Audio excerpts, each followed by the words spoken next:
আপোনালোক সকলোৰ বাবে খুবেই ভাল খবৰ। FRI গ্ৰুপ চি ৰিক্ৰুটমেণ্ট 2026 বৰ্ষৰ বাবে বহুতো পদ মুকলি কৰি দিছে। আপোনালোকৰ MTS, আপোনালোকৰ জেনিয়ৰ এছিষ্টেণ্ট, আপোনালোকৰ বিভিন্ন ধৰণৰ পষ্টত মুকলি কৰি দিছে। আপোনালোকে যদি ইচ্ছুক প্ৰাৰ্থী হয় তেন্তে আবেদন কৰিব পাৰিব। এই ভিডিঅ'টিত আপোনালোকে education qualification, age limit, selection process, আপোনালোকৰ এই চাকৰিটো পাবলৈ হ'লে আপোনালোকৰ কি ডকুমেণ্ট লাগিব আৰু আপোনালোকৰ ইয়াত আপোনালোকে পাৰ মান্থ কিমান চেলেৰি পাব সম্পূৰ্ণ ইনফৰমেশ্যন আপোনালোকে জানিবলৈ পাৰিব আৰু ইয়াৰ কেতিয়াৰ পৰা এপ্লাই হৈ আছিলে আৰু ইয়াৰ লাষ্ট ডেট কেতিয়া সম্পূৰ্ণ ইনফৰমেশ্যন জানিব পাৰিব। পোনপ্ৰথমতে আপোনাক মই জনাই দিছোঁ যিটো আহিছে the forest research institute, short ফৰ্মত FRI। আপোনালোকে এই জবটো আপোনালোকে এপ্লাই কৰিব পাৰিব। আপোনালোকৰ লাষ্ট ডেট ইতিমধ্যে আহি পৰিছে। আপোনালোকে যদি অতি সোনকালে এপ্লাই কৰি লয় তেন্তে আপোনালোকে চিলেকশ্যন পাবই। এই জবটোত এটা হাই চেলেৰি জব হয় আপোনালোকে, আৰু ইয়াত আপোনালোকৰ মিনিমাম কোৱালিফিকেশ্যন আপোনালোকৰ 10 পাছ আৰু মেক্সিমাম বুলিবলৈ হ'লে আপোনালোকৰ গ্ৰেজুৱেট, পষ্ট গ্ৰেজুৱেট হ'ব। আপোনালোকক মই ইয়াত দেখুৱাই দিছোঁ কেতিয়া ষ্টাৰ্ট হৈছিলে। ইয়াত ষ্টাৰ্ট আপোনালোকৰ হৈছিলে 4 মে 2026। আপোনালোকৰ 4 মে'তে ইয়াত এপ্লাই ষ্টাৰ্ট হৈছিলে আৰু ইয়াৰ লাষ্ট ডেট হ'ব 3 জুন। আপোনালোকে 3 জুনৰ আগতে আপোনালোকে এপ্লাই কৰিব লাগিব আৰু আপোনালোকৰ কম্পিউটাৰ বেছ টেষ্ট আপোনালোকৰ যিটো নেকি ষ্টেজ 1 টেণ্টেটিভ দিছে, কিন্তু আপোনালোকৰ জুন নতুবা আপোনালোকৰ জুলাইত হ'ব। ঠিক আছে। তাৰপিছত আপোনালোকৰ ইয়াতে ষ্টেপ বাই ষ্টেপ হৈ থাকিব। আপোনালোক মই গোটেইখিনি জনাই দিওঁ। তাৰ আগতে আপোনালোকে যদিহে মোৰ চেনেলটোলৈ আপোনালোকে পোনপ্ৰথমবাৰৰ বাবে আহিছে তেনেহ'লে ছাবস্ক্ৰাইব কৰি ল'ব আৰু ভিডিঅ'টো ভাল পালে লাইক, কমেণ্ট, শ্বেয়াৰ কৰিবলৈ একেবাৰে নাপাহৰিব। আপোনালোকক মই ইয়াত জনাই দিছোঁ কি পষ্টত আহিছে আৰু কিমান পষ্ট আহিছে। লাইব্ৰেৰী ইনফৰমেশ্যন এছিষ্টেণ্টৰ কাৰণে লেভেল 6 হয়, 2টা পষ্ট আছে। টেকনিকেল এছিষ্টেণ্ট ফিল্ড লেব ৰিচাৰ্চৰ কাৰণে লেভেল 5, 4টা পষ্ট আছে।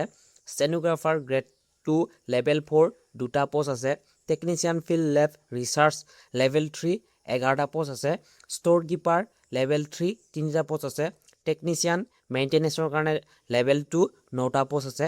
Lower division clerk LDC level 2, 8টা পষ্ট আছে। ফৰেষ্ট গাৰ্ড লেভেল 2, 7টা পষ্ট আছে। মাল্টিটাস্কিং ষ্টাফ লেভেল 1, 45 পষ্ট আছে। টোটেল হৈছে 91 পষ্ট। ইয়াত আটাইতকৈ বেছি আছে মাল্টিটাস্কিং ষ্টাফ অৰ্থাৎ MTS, যিটো নেকি আপোনালোকে চিম্পল 10 পাছ হ'লে আপোনালোকে এপ্লাই কৰিব পাৰিব। মাল্টিটাস্কিং ষ্টাফ শ্বৰ্ট ফৰ্মত MTS লেভেল 1 হয়। ইয়াত টোটেল 45 পষ্ট আছে আৰু আপোনালোকে গোটেইখিনি অল অভাৰ পষ্ট যদি চাবলৈ যাওঁ তেন্তে টোটেল হ'ব 91 পষ্ট। ইয়াত আপোনালোকে দেখিবলৈ পাব ইয়াত ইলিজিবিলিটি ক্ৰাইটেৰিয়া, এডুকেশ্যন কোৱালিফিকেশ্যন গোটেইখিনি জনাই দিছোঁ যে ইয়াত পোনপ্ৰথমতে লাইব্ৰেৰী ইনফৰমেশ্যন এছিষ্টেণ্টৰ কাৰণে আপোনালোকে graduate with a bachelor degree আৰু library science from a recognise university. আপোনালোকে লাইব্ৰেৰী ছায়েন্সৰ পৰা কৰা হ'ব লাগিব আৰু আপোনালোকৰ বেচেলৰ ডিগ্ৰী থাকিব লাগিব। আপোনালোকৰ এজ লিমিট হ'ব 18 পৰা 27 বছৰলৈ।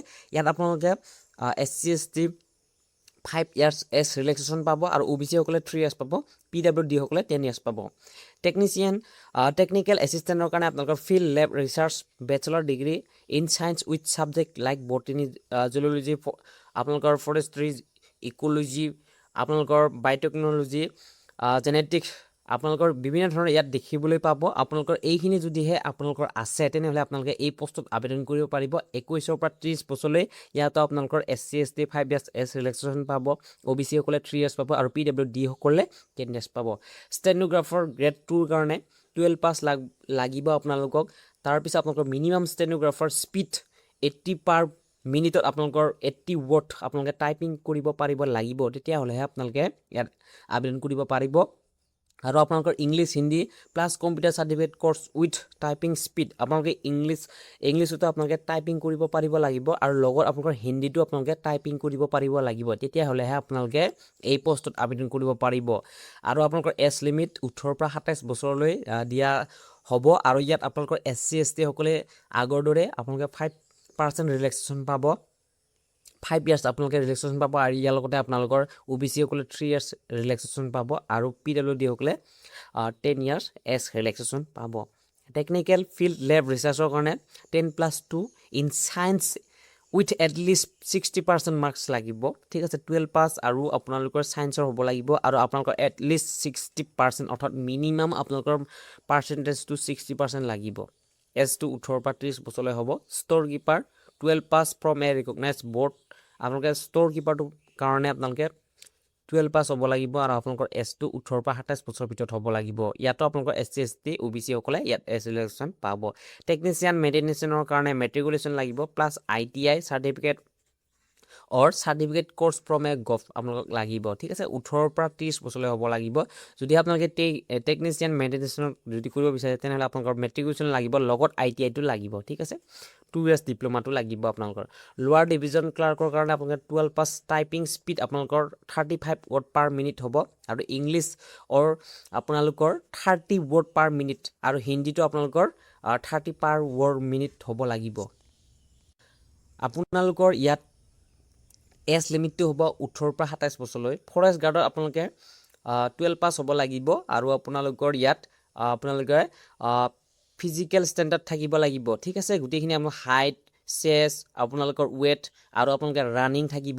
ঠিক আছে মেডিকেল থাকিব হেবিলাক আপোনালোক চেক আউট কৰা হ'ব এজ হ'ব 18 পৰা 27 বছৰলৈ লাষ্ট পোষ্ট হৈছে মাল্টিটাস্কিং ষ্টাফ MTS শৰ্ট ফৰ্মত আপোনালোকে সিম্পল 10 পাস হলে আপোনালোকে ইয়াত এপ্লাই কৰিব পাৰিব ঠিক আছে 18 পৰা 27 বছৰলৈ আপোনালোকৰ ইয়াতো ৰিলেক্সেশ্যন পাব ফৰেষ্ট গাৰ্ডত মই আপোনালোকক জনাই দিছো মই আপোনালোকক ফৰেষ্ট গাৰ্ড ফিজিক্যাল ষ্টেণ্ডাৰ্ডটো জনাই দিছো আপোনালোকে 25 কিলোমিটাৰ 4 ঘণ্টাত আপোনালোকে ৰানিং কৰি আপোনালোকে কমপ্লিট কৰে নে আপোনালোকে খুজকাৰি কমপ্লিট কৰে আপোনালোকৰ হেতু কথা হাইট মিনিমাম আপোনালোকৰ 165 সেন্টিমিটাৰ লাগিব চেস 79 আপোনালোকৰ সেন্টিমিটাৰ লাগিব without expansion 84 centimetre with expansion থাকিব লাগিব ঠিক আছে ওমেন ৱাক আপোনালোকৰ 14 কিলোমিটাৰ ইন 4 আৱাৰ আপোনালোকে 4 ঘণ্টাত 14 কিলোমিটাৰ আপোনালোকে কমপ্লিট কৰিব লাগিব হাইট মিনিমাম 150 দিয়া আছে এইটো ফিমেলৰ কাৰণে আৰু চেস্টটো 74 সেন্টিমিটাৰ উইথআউট এক্সপেনশন ঠিক আছে আপোনালোকৰ এজ লিমিটটো হ'ব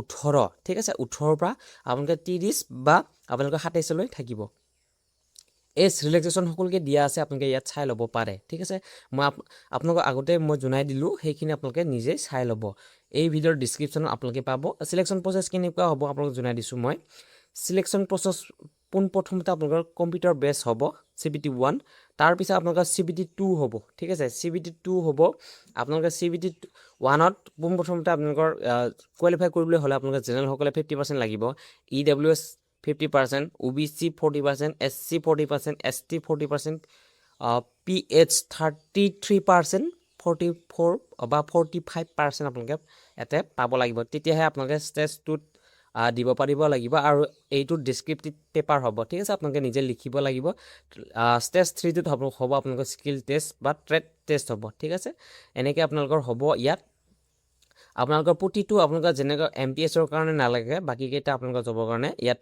স্কিল টেষ্টটো লাগিব আৰু এপ্লিকেশন ফিজটো আপোনালোকৰ জেনেৰেল OBC EWS সকলে 1500 টকা পেমেন্ট কৰিব লাগিব আপোনালোকে ফিমেল SC ST PWD সকলে 700 আপোনালোকে পেমেন্ট কৰিব লাগিব আপোনালোক মই স্যালাৰিটো জনাই দিছো আপোনালোকৰ স্যালাৰিটো হ'ব 45000 ৰ পৰা আৰম্ভ কৰি আপোনালোকৰ 95000 MTS সকলে পাব আৰু যি সকল তেলুকৰ 12 পাছৰ পৰা গ্ৰেজুৱেট লগে আছে গুটেখিনি মই জনাই দিছো হেতু আপোনালোকে 65000 ৰ পৰা আপোনালোকে 1,50,000 লৈকে আপোনালোকে পাব ঠিক আছে যদি আপোনালোকে ভিডিওটো ভাল পাইছে তেনেহলে লাইক কমেন্ট শ্বেয়াৰ কৰিলে কেবে নাপাহৰিব ধন্যবাদ